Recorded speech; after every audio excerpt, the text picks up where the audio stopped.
여호와는 나의 목자시니 내게 부족함이 없으리로다.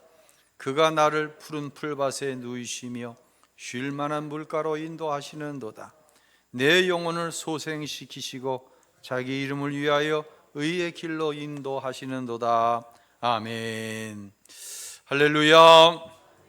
시편 23편은 우리가 성경 66권 가운데 가장 많이 애용하고 또 사랑하는 다윗의 찬양 시입니다. 다음 주까지 2주간에 걸쳐 시편 23편을 통해 다윗이 고백하고 있는 고백이 저와 여러분의 고백이 될 수 있기를 원하는 마음으로 설교의 말씀을 드리도록 하겠습니다. 먼저 다윗은 하나님과 자신의 관계를 목자와 무엇으로 비교하고 있죠? 목자와 대답할 때까지 안 할 겁니다. 목자와 뭐예요? 양으로 비교하고 있어요. 하나님은 목자, 나는 뭐예요? 양이라는 거예요. 우리가 피상적으로 생각하는 양은 참 온유하고 깨끗하다라는 생각을 합니다. 그래서 성화 가운데는 예수님께서 양의 새끼를 이렇게 안고 계시는 것도 있잖아요. 근데 그것은 우리의 잘못된 상상입니다. 제가 오세아니아 선교회 임원으로 호주를 방문할 기회가 있었어요. 하루는 선교사님께서 목적지를 향해 가는데 양의 목장을 한번 방문해 보시지 않겠냐. 목사님들은 이 설교의 목자와 양과의 관계를 많이 인용을 하다 보니 한번 방문을 합시다. 가서 양을 봤어요. 야, 진짜 그 가이드가 하는 얘기가 호주는 사람 숫자보다 양의 숫자가 더 많대. 그 양이 얼마나 많은 거예요. 여러분 양 직접 본 사람 있어요? 그렇게 많지 않을 거예요. 그렇게 많지 않을 거예요. 그래서 그 넓은 광활한 초원 위에 있는 양들을 좀 깊이 관찰할 수 있는 기회를 가졌어요. 실제 제가 본 양은 기운이 어두워요. 그냥 많은 양들이 떼를 지어 움직이는데 꼭 그 무리에서 이탈하는 녀석들이 있어요. 그러면 너무 넓으니까 사람이 일일이 못 쫓아다녀요. 뭐 말 타고 이거 아니에요. 모가 가서 양머리 개가 가가지고는 이 이탈된 양을 원위치로 막 몰아넣는 거예요. 그러면 개가 귀찮고 무서워서라도 이탈을 하지 말아야 되는데 계속해서 이탈하는 양들이 생기는 거예요. 필눈이 어두워요, 이 녀석들은. 둘째, 더러운 게 아니라 너무너무 더러워요. 그 털에 배설물과 온갖 오물들이 엉켜 있는데요. 이제 양을 보고 양의 털을 깎는 장면도 이제 볼 수가 있었어요. 양의 털을 깎는데 저 더러운 것을 가지고 양모를 만든다고? 옷도 모가 많이 섞인 옷이 비싸잖아요. 양모, 저걸 어떻게 세탁을 해가지고 모를 만들지 할 정도로 양은 지저분해요. 더러워요. 세 번째, 양은 스스로 보호할 수 있는 신체 구조가 아니에요. 몸은 큰데 다리는 어때요? 짧아. 거기다가 온순하기는 그냥 고집불탱해 이게. 그러니 목자의 음성을 즐거워하고 목자의 음성을 듣는다? 그거 아니에요. 우리가 편견을 가지고 있는 거예요. 이탈하면 들짐승의 먹이가 될 수가 있는 거예요. 그런데 제가 한번 이런 생각을 해봤어요. 설교를 준비하면서 그때를 상상하면서 이제 양의 편에서 한번 생각해 봤어요. 진짜 누구의 노래처럼 저 푸른 초원 위에 그냥 얼마든지 먹을 게 있고 곳곳에 마실 물이 있는 거예요. 누구만 없으면 천국이야. 저 개만 양머리 개만 없으면, 저 양치는 목자만 없으면 양들은 사실 천국인 거예요. 호주의 상황은 그래요. 그런데 말입니다, 다윗은 목동 출신이잖아요. 누구보다도 양에 대해서 잘 알고 있습니다. 전문가입니다. 그래서 자신과 양을 비교하고 있는데 우리가 알아야 할 게 있어요. 제가 호주에서 양을 방목하는 목장을 보았지만 성경에 기록된 양이 자라고 있는, 양이 활동하고 있는 광야는요, 호주와는 정반대의 상황이에요. 광야는요, 사막과 달라요. 사막은 모래로 이루어졌지만 광야는 후 불면 날아갈 큰 흙이 단단히, 왜요? 가끔 한번 비가 내려지면 장렬한 태양으로 인해서 바닥이 단단해져 있는 그러한 땅이에요. 푸른 초원? 그런 거 없어요. 잔잔한 시냇가? 맑은 시냇가? 그런 거 보기가 너무너무 힘들어요. 그러니 낮 기온은요 거의 40도까지 올라가는데 피할 그늘이 없어요. 밤이 되면 얼마나 추운지 몰라요. 이 광야라고 하는 상황은 양이 100% 목자를 의지하지 않으면, 목자를 신뢰하고 목자를 따라가지 않으면 양은 배가 고파 죽든지 물이 없어 죽든지 들짐승에 먹이가 되어 죽든지 이 세 가지 운명에 처할 수밖에 없는 상황이 일반적인 상황과는 전혀 다른 목자가 양을 이끌어가는 상황이라는 거예요. 제가 이스라엘 성지를 순례하면서 광야 길을 길게 걷지는 못했는데요, 광야를 지나가는데 광야에는 뭐 높은 산은 없어요. 뭐 이집트에 갔을 적에 뭐 시내 산 같은 산 정도 높은 산 뭐 있는데 이스라엘에 이렇게 높은 산은 없어요. 그런데 이 광야 가다 보면 이 구릉이라고 그러죠. 산은 아닌데 좀 이렇게 크게 큰 언덕보다는 크고 산보다 작은, 거기에 뭐가 나와 있냐면 마치 나사에 보면 돌아가면서 선이 있듯이 이 큰 구릉에 돌아가면서 선이 있어요.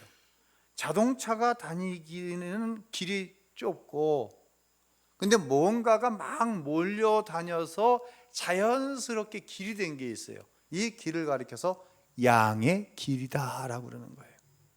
양은 이 길만 따라가야 돼요. 아까 말씀드렸던 것처럼 다리가 짧고 몸은 크기 때문에 조그마한 웅덩이에만 빠져도 양은 스스로 빠져나오질 못해요. 더구나 골짜기에 들어간다? 이건 죽었다고 생각하면 되는 거예요.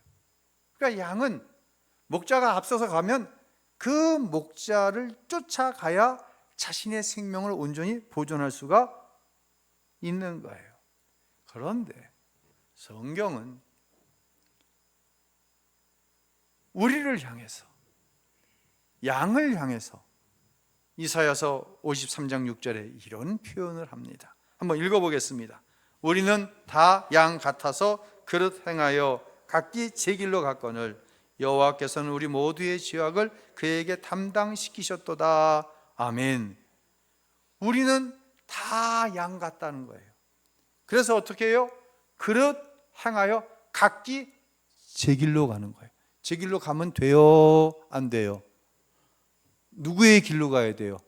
양의 길, 목자가 인도하는 길로 가야 되는데 우리는, 저와 여러분은 다 양 같아서 그릇 행해요. 그리고 내가 옳다고 생각하는 길로 가는 거예요. 잘못된 판단을 가지는 거예요. 하나님의 판단이 아닌 내 판단을 가지고 가니 복이 있는 편에 서는 것이 아니라, 나는 복이 있는 사람이 아니라 복 없는 편의 길을 행하는 것이 바로 하나님께서 성경을 통해 말씀하시는 저와 여러분의 모습이라고 하는 거예요. 이스라엘 백성이 이제 출애굽하는 과정을 통해서 좀 설명을 할게요. 이집트에서 430년간 종노릇 했잖아요. 너무 힘든 거예요. 하나님께 부르짖었어요. 그래서 하나님께서 모세를 보내셔서 이스라엘 백성을 구원해냅니다.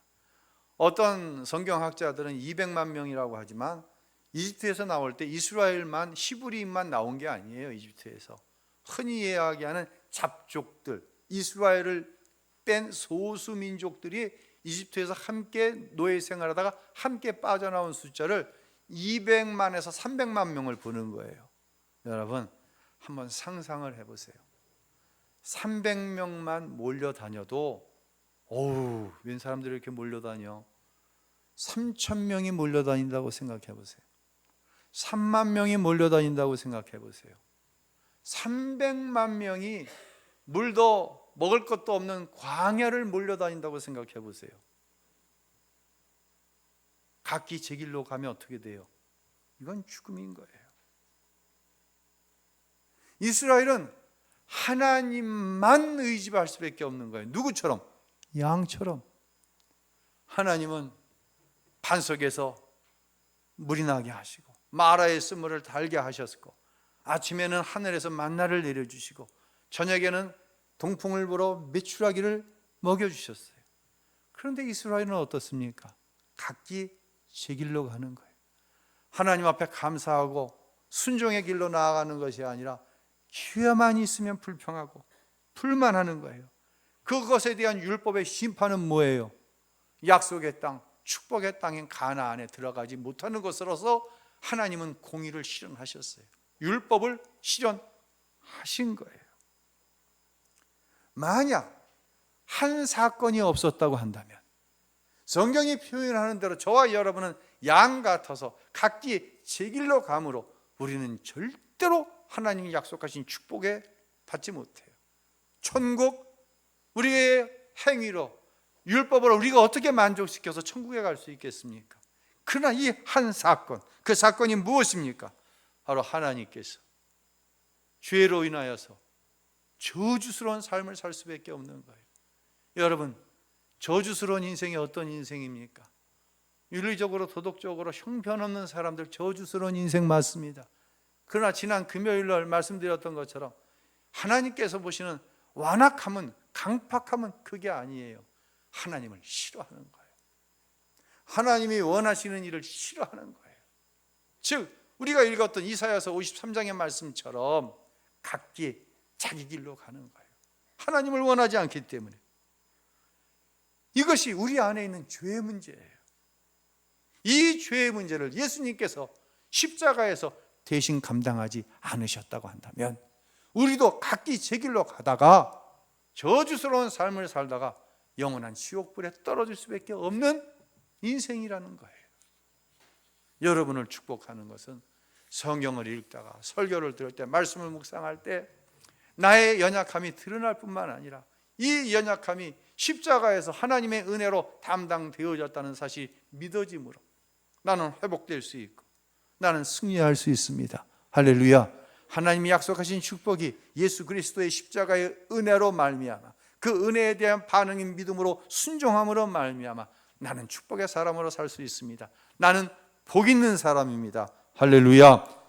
구약성경 이사야서 53장 5절은 이렇게 예수님께서 우리의 죄와 질고를 담당하셨다고 예언하고 있어요. 함께 읽겠습니다. 그가 찔림은 우리의 허물 때문이요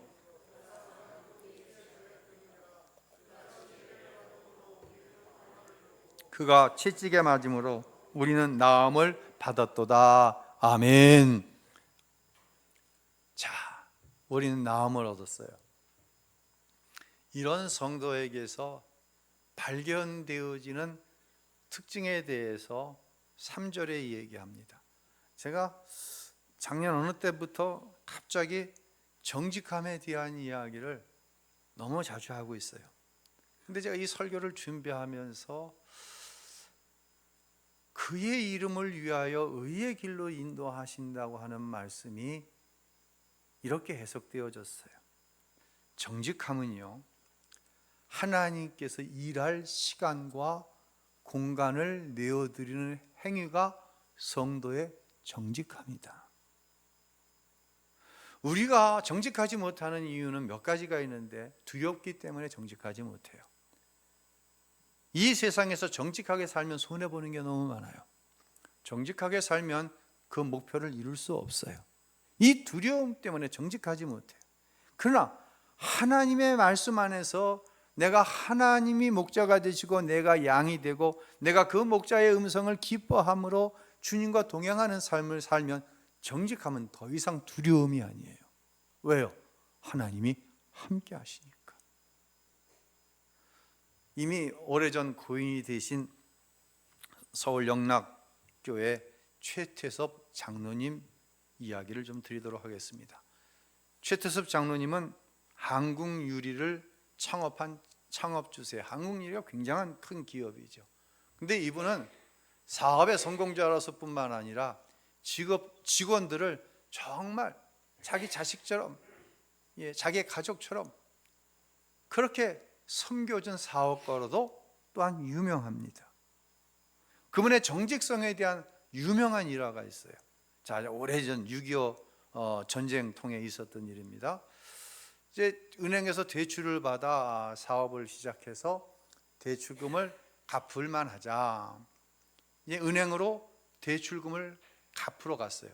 근데 이때 무슨 일이 벌어지면 일사후퇴가 벌어집니다. 일사후퇴는 6.25 때 국군과 유엔군이 압록강까지 밀고 올라갔는데 어느 나라 군대가 개입을 해요. 중공군이 참전을 해가지고 후퇴하는 상황을 일사후퇴다라고 얘기하잖아요. 이 일사후퇴 상황 속에서 은행을 대출금 갚으러 간 거예요. 갔더니 직원들은 다 피난을 가고 누구만 남았냐면 지점장하고 여자 직원만 남아가지고 중요한 서류들을 다 소각하고 있는 거예요. 그런데 누가 은행 문을 열고 들어온단 말이에요. 그러니까 지점장이 웬일로 오셨습니까? 그랬더니 이 최 장로님이 대출금 갚으러 왔습니다 하면서 이 봉투를 내미니까 지점장 눈이 휘둥그레지면서, 아니 지금 이런 시점에서 이런 상황에서 대출금을 갚으러 온 사람을 내가 처음 봤습니다. 근데 사실 최 장로님이 이런 얘기를 자기 간증에 쓰신 거예요. 사실은 자기도 대출금 안 갚고 도망가고 싶었다는 거예요. 아니 다시 서울로 올라올 수 있다는 보장도 없고 그렇잖아요. 지금 상황이 공산군이 내려와 가지고는 어찌 될 수 없는 상황에서 얼마든지 가질 수 있는 생각인데, 내가 장로인데 내가 하나님 앞에 사람 앞에 정직해야지, 이 마음을 가지고 가서 그 대출금을 갚은 거예요. 이제 전쟁이 끝났습니다. 완전히 황폐화가 되었잖아요. 이런 상황 속에서 다시금 이제 사업을 일으키기 원해서 은행에 대출을 받으러 갔는데 가는 은행마다 퇴짜를 넣는 거예요. 뭐가 없어? 담보가 없는 거예요. 이거 참 어렵다. 이거 참 힘드네. 그래, 이제 마지막 한 군데만 더 둘렀다가 둘러봐야 되겠다 하고 이제 마지막 은행을 갔는데 마침 지점장이 창구에 나와 있다가, 창고가 아니라 창구요, 그렇죠? 창구에 나와 있다가 이 최 사장을 본 거예요. 그리고 지점장이 대출 업무를 맡은 직원에게 이런 지시를 합니다. 저 최 사장님이 원하는 만큼 대출해 주십시오. 담보 따지지 마십시오. 그 책임은 지점장인 내가 집니다. 사실 지금은 이런 일이 있을 수 있어요, 없어요? 지금은 이런 일이 있을 수 없어요. 그러나 그때는 가능했다는 건가 봐요. 왜 지점장이 이 최 사장이라고 하는 분을 보고 자기가 책임지겠으니 담보 없이도 원하는 만큼 대출해 주라고 그랬을까요? 이 지점장이 바로 일사후퇴 때 이 최 장로님이 대출금을 갚으러 갔는데 이런 사람은 처음 봤다고 했던 그 지점장인 거예요. 이 최 사장은 정직한 사람인 거예요. 담보가 없어도 절대로 은행에 손해를 끼칠 사람이 아니라는 확신이 쓴 거예요. 그렇게 해서 이루어진 기업이 바로 오늘의 한국유리가 되었다고 하는 것이죠. 제가 오늘 설교의 제목을 크리스찬 클래스라고 정해봤는데 이게 바로 성도의 수준인 거예요. 다시 말씀드립니다. 정직함은요, 하나님께서 일하실 시간과 공간을 우리가 만들어 드리는 거예요. 이것이 오늘 3절에 이런 말씀을 하는 거예요. 자, 읽겠습니다. 시작. 내 영혼을 소송시키시고 자기 이름을 위하여 의의 길로 인도하시는도다. 아멘. 우리의 영혼을 소송시켜요. 우리는 예수 그리스도의 십자가의 은혜로 하나님의 자녀 되어지는 신분의 변화가 일어났어요. 그 이유와 목적이 뭐냐? 우리가 흔히 하나님의 영광을 위해서 우리는 하나님의 사람이 되었다는 이야기를 하는데, 그 목적이 자기 이름, 즉 하나님을 위하여 우리를 의의 길로 인도하시는 거예요. 정직함은 하나님이 일하게 하실 수 있는 내 편에 속한, 이건 수단이고 이건 방법인 거예요. 제가 이제 설교를 준비하면서 여러분에게 드리고 싶은 말씀은 이건 거예요. 하나님은요, 지금도 이렇게 일하세요. 여러분 믿으시기 바랍니다. 하나님은 지금도 이렇게 일하고 싶어 하세요. 누구를 통해서? 나를 통해서, 여러분을 통해서. 내가 예수를 믿어 내 영혼이 소송되었어요. 하나님 앞에, 사람 앞에, 현실의 여건 앞에서 정직한 거예요. 하나님은 이런 나를 통해 하나님의 영광을 드러내기를 원하시는 거예요. 그래서 주시는 축복이 뭐냐? 대표적인 축복이 만남의 축복이라는 거예요. 만남의 축복. 우리 청년들, 우리 학생들 잘 들으세요. 실력을 키우세요. 그런데 실력만 있다고 하나님이 쓰시는 게 아니에요. 하나님은 우리를 쓰실 때 누구를 통해 쓰지만 대부분 사람을 통해서 쓰세요. 실력만 있다고 쓰임받나? 절대로 아니에요. 제가 이만큼 살아보니까 누군가가 내 실력을 알아줘야 되는데, 그 실력 위에 반드시 있어야 되는 게 성실함과 정직함이라는 거예요. 이게 있을 때 하나님이 일하시는 거예요. 누군가를 만남의 축복, 누군가가 나를 써줘서. 한번 생각해 보세요. 입술과 삶에 정직함이 없어, 성실함이 없어. 그런데 좋은 사람 만났어. 그럼 하나님의 영광이 가려지는 거예요. 목사가 뭐 저래, 교인이 뭐 저래. 오히려 하나님의 영광이 가려지기 때문에 하나님은 하나님이 일할 시간과 장소에 역사하시지 못하는 거예요. 누구 때문에? 하나님 때문이 아니에요. 누구 때문에? 내 정직함이 없고 내 성실함이 없기 때문에 하나님이 역사하시지 못하는 거예요.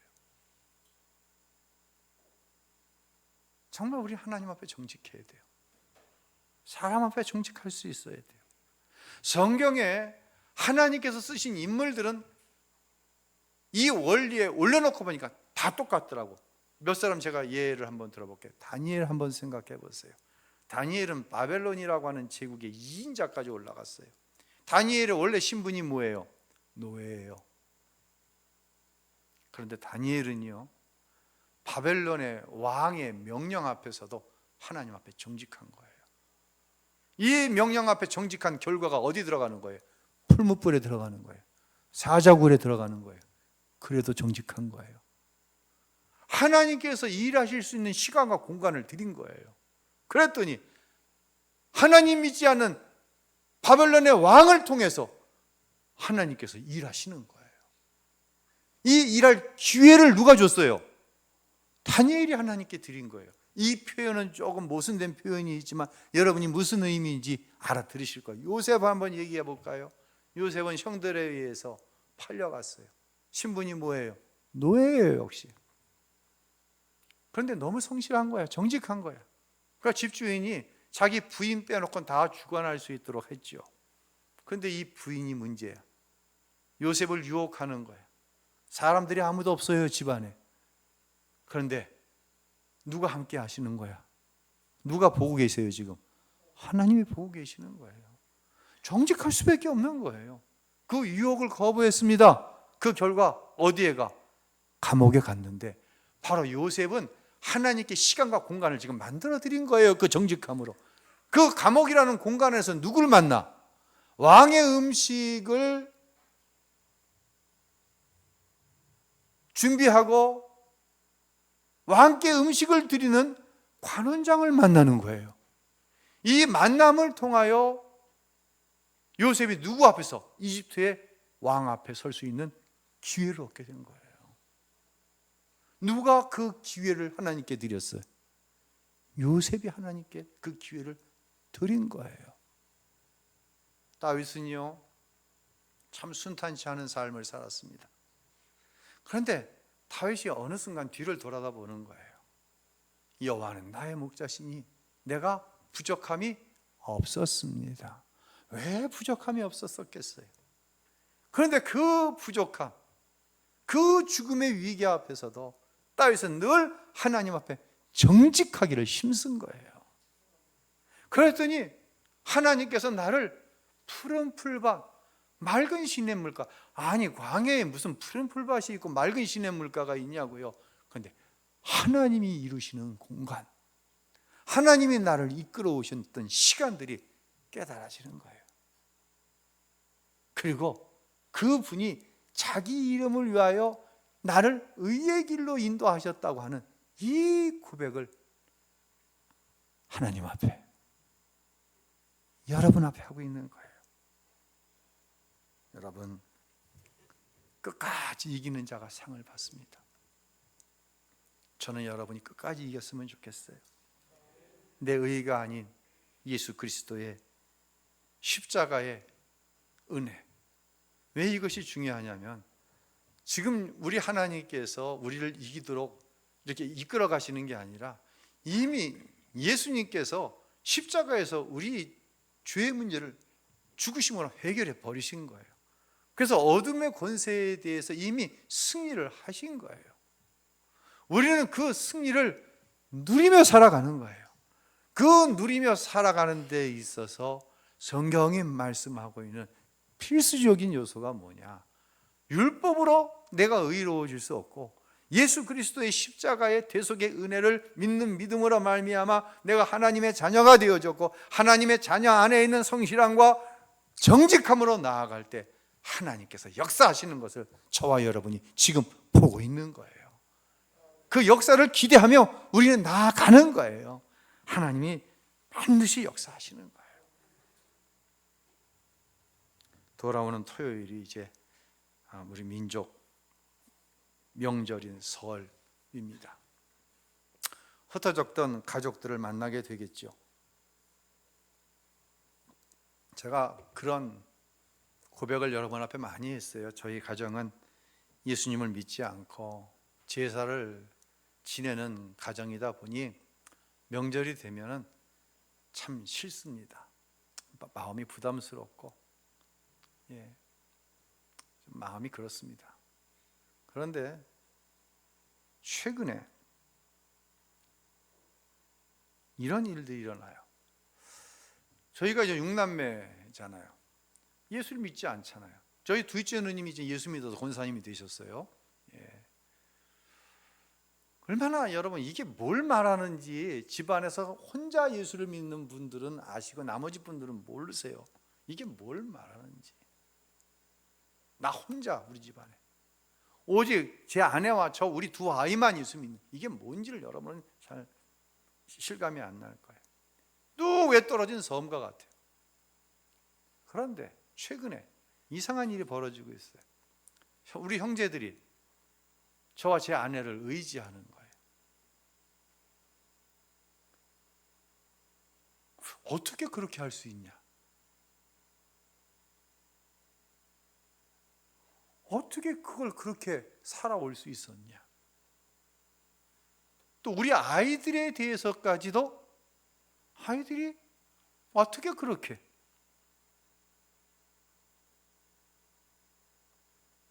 사랑하는 성도 여러분, 스스로 우리는 약해졌어요. 우리는 스스로 약해진 거예요. 예수를 믿음으로 말미암아. 지난 그 호주전 보셨어요? 심야 부흥회 끝나고 나서 새벽 3시 반까지 그거 봤네요. 좀 그런 경기는 토요일 날 새벽에 하면 좋겠어요. 근데 그 전 게임 어디였죠? 사우디아라비아와 1대1 가서 승부차기까지 갔잖아요. 그건 못 봤어요.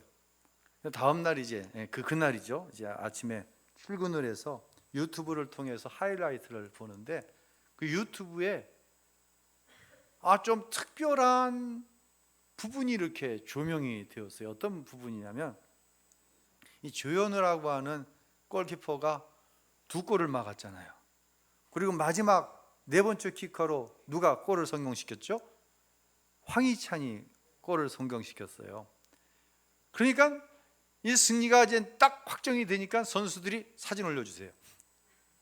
선수들이 지금 어딘가를 향해 달려가는 거예요. 누굴 향해 달려가는 거예요? 지금 조현우를 향해 달려가는 거예요. 조현우의 선방이 있어서 승리했으니까 다 달려가는 거예요.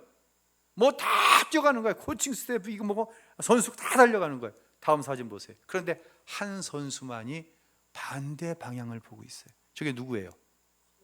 손흥민이에요. 반대 방향을 향해 가는 거예요. 우리 팀 선수들은 다 조현우를 향해 가는데 누구를 향해 갈게요? 다음 컷 봐주세요. 사우디아라비아 선수들을 찾아가서 한 사람 한 사람을 다 안아주는 거예요. 그냥 미안하다 이게 아니야. 그리고 뭔가를 이야기해 주는 거예요. 그들을 위로하고 격려해 주는. 그리고는 또 다음 선수들 하는 거예요. 여러분 바꿔 생각해 봐서 내가 사우디 선수야. 손흥민이 이리 와. 야, 뭐 이겼다고 너 뭐 폼내는 거야. 충분히 그럴 수 있어. 근데 사우디 선수들이 손흥민에 뭘 느끼는 거예요? 진정성을 느끼는 거예요.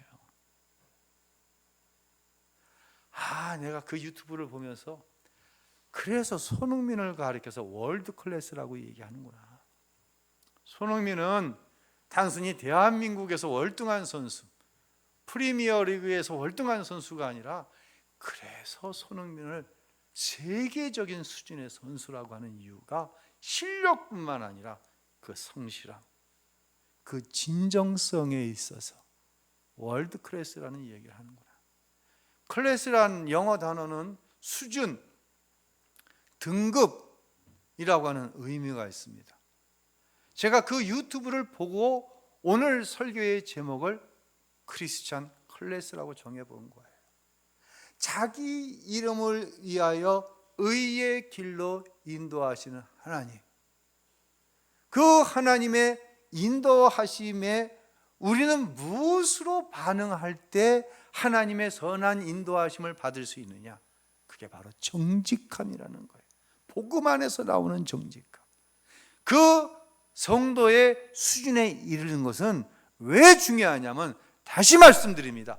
하나님께서 성경 66권을 통해 약속하신 약속을 이루어 드릴 수 있는 시간과 공간은 하나님께서 주권적으로 행하시기도 하지만, 성경에 나와 있는 모든 하나님의 특별한 복을 받은 사람은 이 클래스가 다른 정직함으로 하나님께 시간을 만들어 드리고 공간을 만들어 드리고 세상과는 다른 엄청난 하나님의 능력을 쏟아낼 수 있는 공간을 만들어 드렸다는 거예요.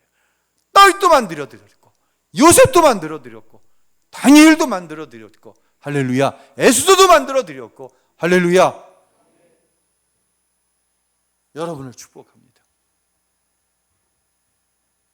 세상 수준 갖고 살지 맙시다. 우리는요, 세상에 나아가면 세상에 반하는 방향으로 나아가야 될 때가 너무 많이 있어. 왜? 말씀대로 살아야 되니까. 하나님과 동행하니까. 그때 두려움이 옵니다. 이 두려움 이깁시다. 이 성도의 수준으로 살아갑시다. 그때 하나님께서 내 삶에서 일하시는 것들을 반드시 보게 될 줄로 믿으시길 바랍니다. 이것이 성경에서 말하는 축복이고, 이것이 하나님께서 약속하신 축복을 이루어 나가는 방법이라고 하는 거예요. 이런 은혜의 역사가 오늘 하나님 앞에 나와 예배하는 사랑하는 모든 성도들의 삶 속에 함께 하시기를 예수님의 이름으로 축원합니다.